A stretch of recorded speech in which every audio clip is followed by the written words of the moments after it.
Probably my favorite story about Abu Bakr is this one.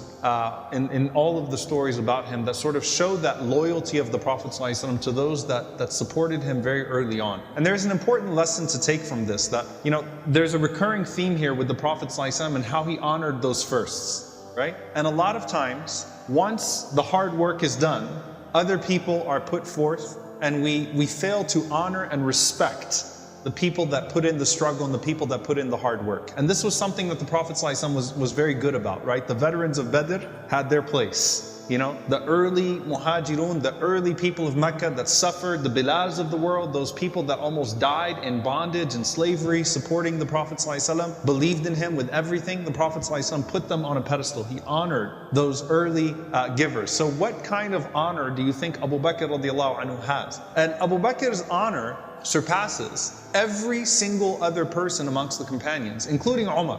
The Prophet ﷺ was sitting in the masjid, so put yourself in the masjid of the Prophet ﷺ, sitting there in Medina. And Abu Bakr radiallahu anhu walked in, and he was holding his garments, so he was holding his lower cloth, and you could see his legs, and he looked visibly upset. He looked like he was nervous, he looked like he was hurt, he looked like he was upset. The Prophet ﷺ looked at him and he said to the companions around him, it looks like Abu Bakr got into an argument. You know, when you know your best friend so well, you can identify within the first few moments what type of emotion they're feeling. So he didn't say Abu Bakr is anxious, or Abu Bakr must be in trouble, or he said, that's the Abu Bakr that got into an argument. He got into an argument with somebody, right? Something is bothering him, but particularly he must have got into an argument with someone. So as Abu Bakr is walking to the Prophet ﷺ, he already mentioned that to the companions. He says to the Prophet ﷺ, Assalamu alayka, peace be unto you. He says, O Messenger of Allah, I and Umar ibn al-Khattab got into an argument. And in the midst of that argument, see, even the two best people, the shaykhan, the two sheikhs around the Prophet ﷺ could have an argument, right? They're human beings, they love each other, but they got into an argument. And Abu Bakr radiallahu anhu, he doesn't throw Umar under the bus. He says that I said some things I shouldn't have said in the midst of that argument. I was wrong.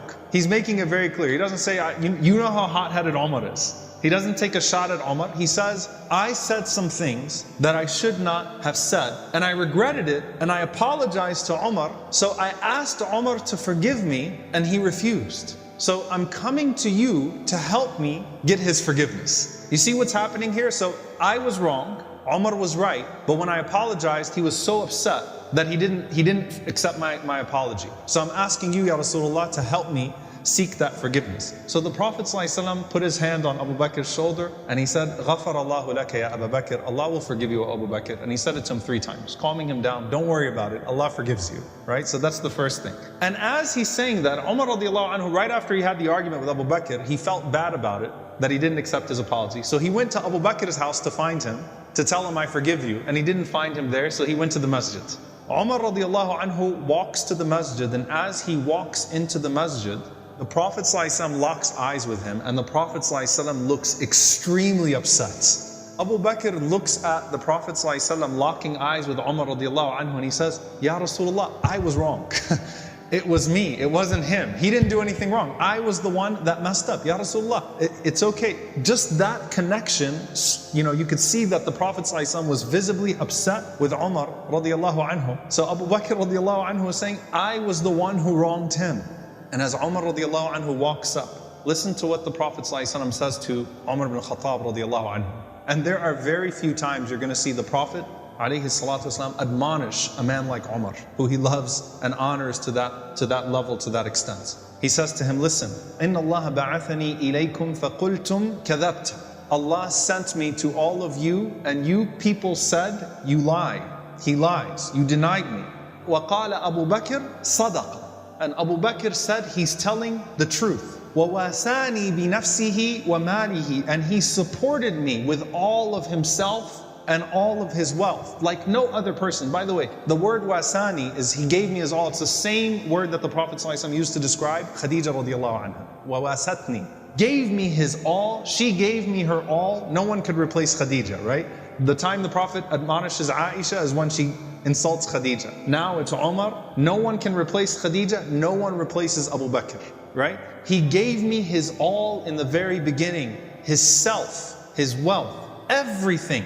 And the Prophet ﷺ puts his hand on Abu Bakr radiallahu anhu and he says, فَهَلْ أَنْتُمْ تَارِكُوا لِي صَاحِبِي? Are you people going to leave my companion alone? Can you imagine he's saying that to Umar radiallahu anhu? Will you people leave this man, this friend of mine, alone?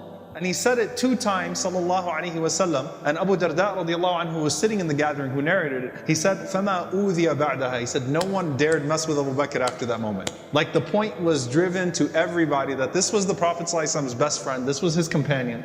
And the Prophet had a special place for him that no one messed with him. Now realize the Prophet ﷺ was not speaking to the substance of the argument that transpired in the first place. He was speaking to Umar radiallahu anhu's reluctance to forgive him and saying that this man had no reluctance in believing in me. And so you should have no reluctance in forgiving him just because of his status with me, radiallahu ta'ala anhu. And again, that same word of wasani, that he supported me, he gave me his all when no one else would give me anything, was very special.